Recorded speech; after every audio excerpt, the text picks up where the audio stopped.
Hey man, shout out to iGrindTV, my grow hero in this bitch. iGrindTV, DJ 007 the Great, doing what I do. Of course, man, special guest in the building today. We Yes, got the homie sir. Grove Hero, Yes, sir. comedian. You know, he was just asking me about is the fish ready and Is shit. the fish I don't ready? know. I don't know. I don't know if the fish ready or if the hoe ready. I don't know.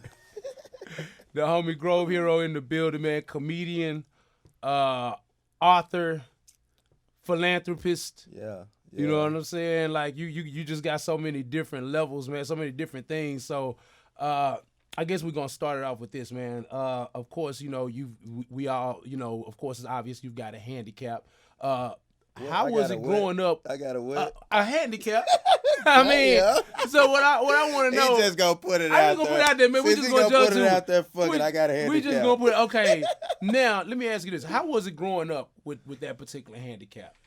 Damn, you just gonna put it out there again like that? I'm asking because I mean the thing is you use it to your advantage. You know what I'm saying? Like people can say what they want to, but you use it to your advantage. Because I've known other people. You know, they use a lot of shit for excuses, and with you, the one thing I respect about you more than anything is that you just took the most obvious thing, you know what I'm saying, and just totally flipped it around. You know what I'm saying? So you make, I don't even, this sound crazy what I'm about to say, but you make the handicap seem so Look cool. You know what I'm saying? It's like you use it as an advantage. I'm gonna tell you what fucked me up the most, bro. This shit fucked me up so bad. You hooping. Ah, yeah. Bruh, that's crazy. I see you out here schooling niggas, bruh. That's crazy. I'm talking about doing niggas bad. Yeah. Shooting 3-pointers. Yeah. Yeah, it's going down. Fuck you mean? It's going down. Bro, it's just crazy. I watch you out here with some of the baddest bras out here, bro. I mean, the energy that you attract, you know what I'm saying? So I ain't even, like, I can't even call it a handicap. You know what I'm saying? To me, you know, it's just whatever it is, you know, it definitely gives you a competitive advantage. You know what I'm saying? Yeah. It's help you to stand out. So with that being said, how was it growing up just for yourself? You know, I know you've had outside of that, I know you had other things going on as you were growing up. So tell me about how life was for you growing up. Man, to be honest, that shit was rough growing up with this motherfucker, because it's like, just imagine just being like always walking around, you the only motherfucker like this. You know what I'm saying? Just like you gotta wake up in the morning, you gotta goddamn go to school, you gotta goddamn try to go to the fair and get a bitch. You can't even get shit. Yeah. Oh, this year you trying to hide this motherfucker. It's all type of shit. So this shit was tough. It's like it's a whole nother lifestyle with this shit. It's like now it done got way easier. I don't have to. I can be myself. But back then it was like I had to do extra shit to be cool, or you know what I'm saying, to stand out. Cause it's like, damn, this nigga, look at this nigga hand, like, you know what I'm saying. So that shit was rough as hell. So at what point did you decide to flip it? At what point did you decide to just say fuck it? Shit, really, like I think at elementary, when motherfuckers used to check and shit, it's like I used to check them, and I got so good at the shit, like didn't nobody want to check me. Like they were like, man, that one arm ass nigga cooking motherfucker, man, I'ma leave his ass alone. He got him fucked up. And then so it was like that was the breaking point for me, like elementary. Like when I was like super small, I used to be scared as a motherfucker, but when I got up there like elementary and shit, I was going down. Of course, you know you're definitely big on the internet right now. You've turned into a viral sensation. When did that process start? Man, really when we were doing the chick videos, to be honest, it's like the chick videos were so fucking viral. The different people choosing the different people, but like when I kind of stopped doing the chick videos, it's like I still had my own style of what I was doing, messing with people, fucking with people, asking people different funny shit, and just doing my own thing too. So, man, it's been, I ain't gonna lie, since I've been doing comedy and shit, it's like this shit just been on the up and up ever since. It ain't been no down level with this shit. I think the first time I ever saw you was on Flameaholics page. This is before y'all got together, and he would go around checking people, and I remember him checking you, and I just remember, man, like you started flaming his ass up, and I was like, damn, man, is it me or did this man just flame the shit out of dude? So I heard you flame somebody else up. Next thing you know, I started following you, and then before I knew it, you and Flame came together. You know what I'm saying? And the energy that y'all created, man. You know what I'm saying? Can you speak on that situation right there? The energy with you and Flameaholics and how all that kind of came about. Man, the energy with dude, this shit still to this day still kind of amazing because it's like we feed off each other. It's like I can man just point at a nigga and know what he look like and he know what he look like too. But it's some different shit. You know what I'm saying? But man, I think with Flameaholics it's a whole different thing how we met and how we just like kind of together. The shit just was an amazing feeling. It was like two niggas that wanted to man check people and shit. That shit just worked out. You know what I'm saying? We ain't never got into no arguments, no altercations or nothing. Still to this day. You So know let me ask you this: like, did you ever think that people would be able, people just from all around the world would be able to get into Memphis's unique way of checking? Because Memphis has just got a different way of doing it. You know what I'm saying? Nah, not really. Man, we was doing this shit was just for fun. It wasn't no shit where I was just like, man, I really didn't care if I ain't make a dime off this shit or nothing or get big or nothing. I was just doing it because this shit was funny to me. And it was, you know what I'm saying, was fun to me. So I just did it just because of it. I ain't give a damn about if I made it or if I did this or I didn't give a damn. This shit just worked out though. You know what I'm saying? That's how this shit worked out. All right. Of course, one of your biggest collaborators right now has been Young Dolph. Most definitely. How did that relationship form? Man, really, the man just hit me up in my DM one day, and he just said, "Hey," and I'm like, "What the fuck?" Like I'm in Atlanta. I'm like, man, I can't believe this man just hit me up. He just said, "Hey," so I'm like, "Damn, what's going on?" I get like 5, 6 other messages quick, like from folks from his camp, like, "Bro, Dolph trying to get in contact with you. Dolph trying to get in contact with." I'm like, "Damn, what the fuck?" So I shot one on my number. 2 seconds later, he didn't call me on the phone. And I'm like, damn, what's going on? You know what I'm saying? Like, is this really him at this point? So I'm talking to him. He just say, man, bro, like, I want to change your life. And I'm like, damn, like, what he talking about? So he never told me what he was talking about. So I'm like, damn, I slick didn't get it. Like, he just was like, where you at? I was like, I'm in Atlanta. He just said, damn. I'm like, damn, what's up, what's up? I'm excited. I'm like, what you talking about? What's going on? What's up? He just like, damn, bro. And then I'm like, man, what's up, what's up? He like, man, I'm gonna get you a flight tomorrow back to Memphis. And I was like, all right, okay. Said, send me your info. I sent him all my info. I ain't heard nothing back from him until the next day. He sent me the next morning. My flight was already booked. I'm getting on the guy. I'm headed to the airport. You know what I'm saying? Got me a first class ticket and shit. And I'm headed back to the M to do the major video. And that's when we shot that joint. And then when it came out, the shit just went up. And ever since then, we got cool, got closer, and that's how this shit got. Y'all really seem like y'all have a real genuine bond. Oh yeah, we talk down there every day. If not every day, every other day. Yep. Hell yeah. I want to talk about your community involvement because you seem to be very passionate about giving back. That's one thing I really respect about you, and I think that's one thing that definitely sets you apart from a lot of other people out here in Memphis. You know, you've been able to, you know, make a pretty nice living off doing what you like to do, and it seems like you do more than your fair share of giving back. Why don't you speak on a little bit of your philanthropy work? Well, this shit is kind of like, it's kind of like the chicken shit. I like to do that, but it ain't no better feeling than mine being able to help somebody. You know what I'm saying?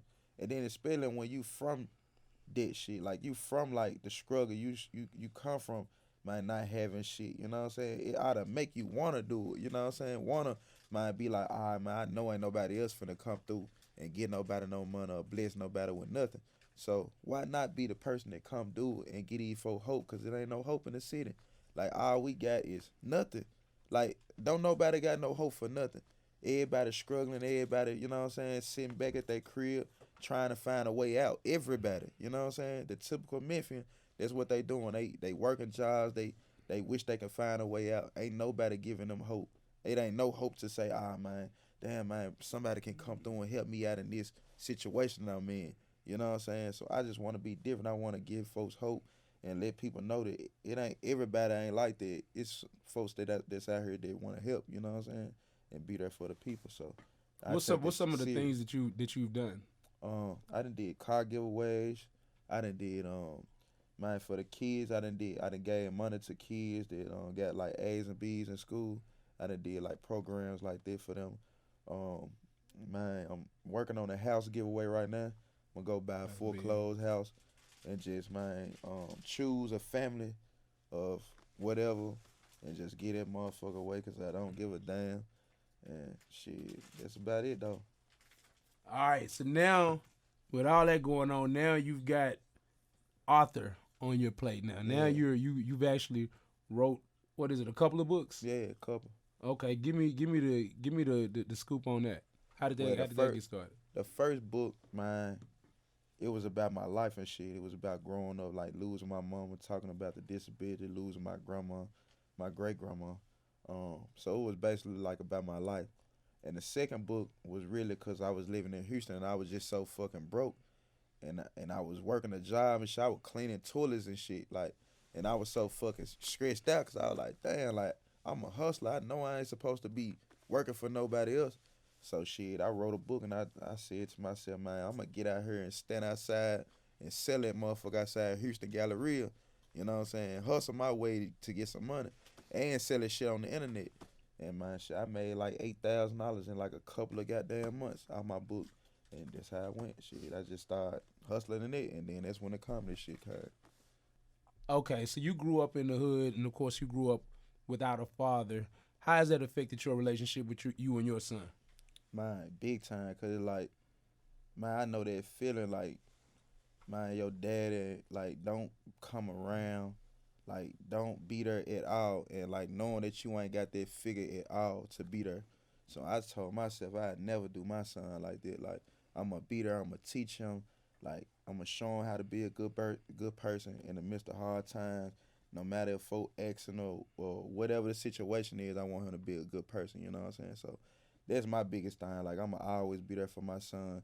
I'm gonna always show him the way, and I'm gonna let him bump his head. You know what I'm saying? I ain't gonna be out here like, hey man, you need to do this or you need to do that. You know what I'm saying? I'm gonna let him bump his head a few times. Cause I think that's a good part about being a father, letting a child bump his head a few times and showing him his own way and not trying to teach him all the time. You know what I'm saying? But I think not having my daddy though, like they really like gave me the super extra love for my son, made me want to be there and like just be a super father figure to my son for real. All right, growing up in Frazier, of course, that's a very street, very hood related, you know what I'm saying, spot in the city. How did that affect you growing up? You know, of course, a lot of gangs, a lot of stuff like that coming up. How did that affect you coming up?